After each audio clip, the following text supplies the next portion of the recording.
Good evening and welcome to my How Healthy Are You Enriching Gifts conference call.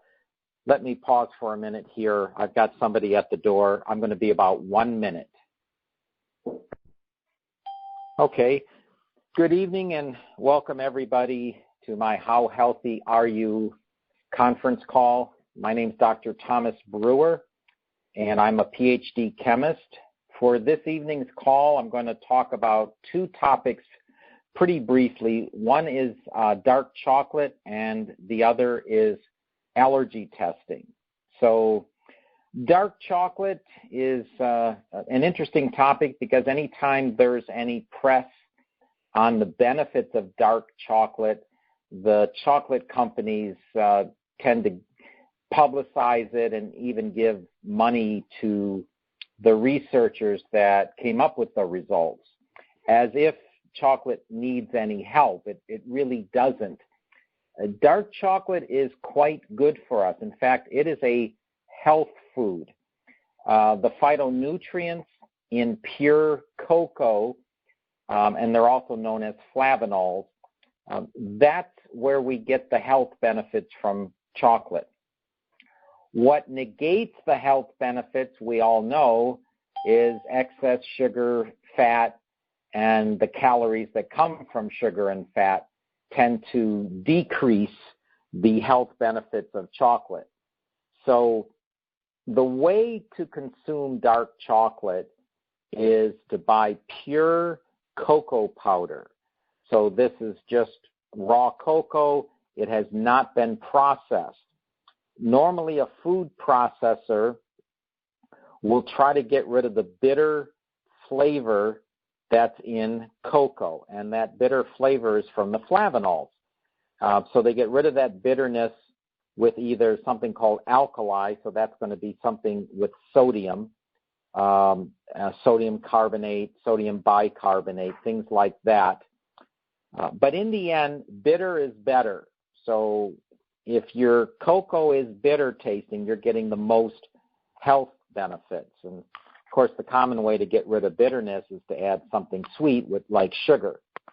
So what chocolate does is it improves the function of our coronary arteries, and it does this within 2 hours. There were a lot of tests done on people with something called peripheral artery disease. It's known as PAD, peripheral meaning the legs. So these are people with atherosclerosis in their legs, so they don't get a lot of blood flow to their legs, and they get numbness and tingling, and often they'll have problems with their calf muscles. But that improves quickly just by consuming dark chocolate within, say, 2 hours of consumption. So it's a very good food as long as we don't try to make it taste good. Again, my recommendation is with the pure cocoa powder, and it would be something you would add to a food, such as add pure cocoa to your smoothie. If there's fruit in your smoothie, you already have some fructose or natural sugar in it, so the cocoa will still taste good. You can also add cocoa to oatmeal, even pancakes for a chocolatey flavor. Just enjoy the bitterness and add it to foods perhaps with a natural sweetener already in it, such as fruit. Okay, so that was my first topic. The next topic is something people have been asking about for a long time, and I finally got my test kits in, and they're going pretty fast, but I'll just order more. And that is my blood-based allergy testing. So this is a test I now offer in addition to nutritional blood microscopy, where I test for 190 different food-based allergens. Now, most people think they're not allergic to something unless they break out into a rash from eating the food. Well, that's called immediate hypersensitivity, and that's a very extreme case of a food allergy. But most food allergies are delayed hypersensitivity, which means it takes hours or even days before you would notice any symptom, and then you really can't associate the symptom on a food because it's been hours or days later, and then over time it just gets worse and worse. Sometimes we're allergic to foods we eat all the time. Sometimes the food allergy is very minimal, and just the consumption of enzymes with your meals will negate any symptom of a food allergy. Now, the test I'm doing puts categories into how sensitive you are to a food, from mild or moderate to all the way up to extreme allergy. So you get a scale. It isn't a yes or no, yes, you're allergic, no, you're not. You get to see a relative scale on how allergic you are with the food. The test works using an enzyme system, and it checks the blood for antibodies that are produced in our body after consuming the food, and it's going to be good for up to a year after consuming the food. So this is very good for people that want to know if a food they're consuming on a regular basis, or at least within the past year, is something they could be allergic to.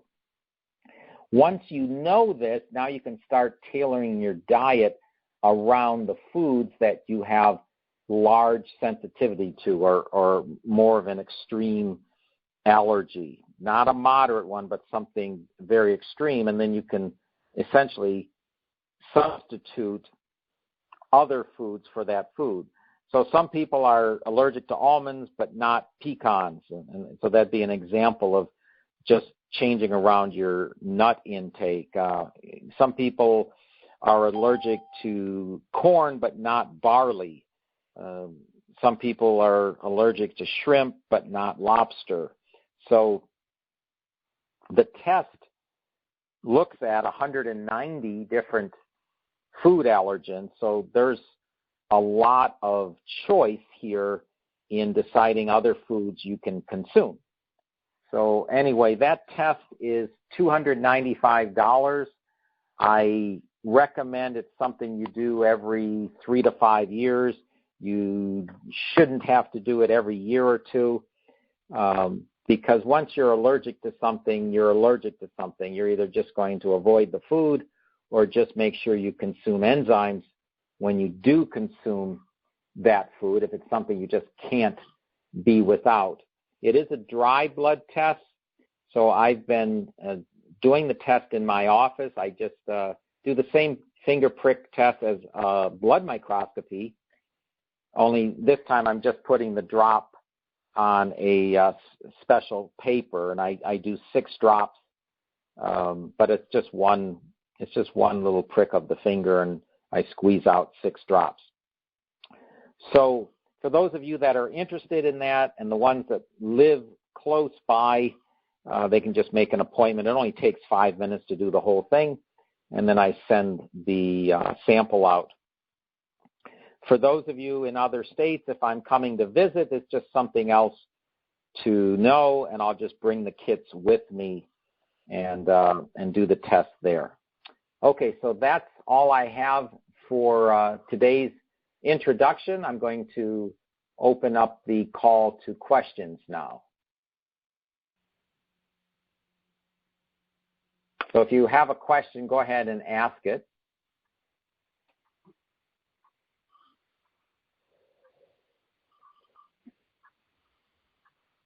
We have no questions this evening? Okay.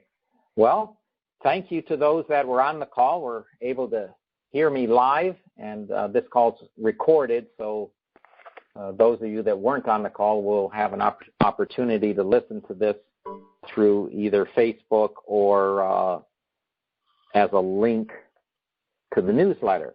So wish everyone a happy and healthy evening, and I'll be doing another call next Wednesday, same time. Okay, good night, everybody. Dr. Brewer. Yes. I do have a question. You were talking about cocoa. Now, whenever you heat cocoa, doesn't that destroy the the good. It does hurt the flavanols. Yes, it doesn't completely destroy them. Depends how much you heat it. It diminishes its ability, its health effects. Yes.